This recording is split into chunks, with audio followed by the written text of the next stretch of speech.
I didn't know until recently that you, for 2 years, were battling depression. Every time, even when you walked out, you're smiling, she's regal, you've got the finger in there smiling, but you've been hiding so much behind that smile. They would ask me, are you okay? Good. Yeah, I'm good.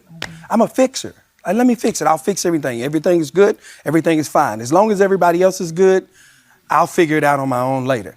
That was literally killing me. When did you know something wasn't right, if that's the way to put it?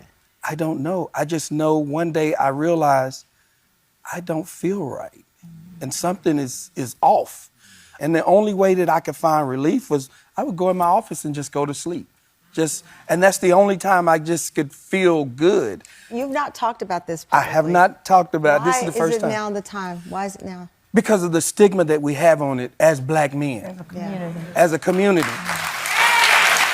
And quite honestly, I was embarrassed. You were embarrassed? I was embarrassed. I was ashamed because, you know, I'm David Mann. I make the world laugh. But once I started to see how much I could help people with my story of depression, because that is something that I wouldn't wish on my worst enemy. What did it feel like in those dark days? Like that, you know, and I want to say... if I could say this real quick, he looked unhappy. So I kept asking the question. So you saw it. You it's saw like the light. I could see that something was there, but I wouldn't have put that on it. I would have never said that about him. You would never thought it was depression? No, never. What did you think it was? I was just, you know how you just have a moment like you get tired, fatigue, because when we go and it's like so much. He's thinking of what's next. When we're all asleep, he up thinking about what we about to do. So you thought maybe burnout? Yes, like tired.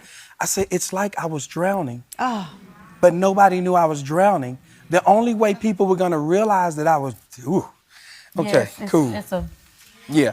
It's touchy for me because I haven't shared it with anybody.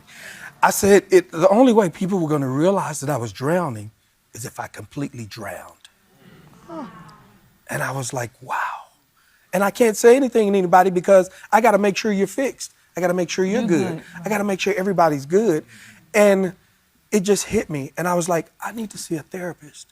But then I know the stigma for our neighborhood, you know, you don't need to go to no therapist. You ain't going up there and telling nobody your business. Well, especially when you are someone who leads with your faith, people say, well, pray about it. Yes. Yeah. And I did. But that's and not I prayed and I prayed, and when I got up, I still felt miserable. Yeah.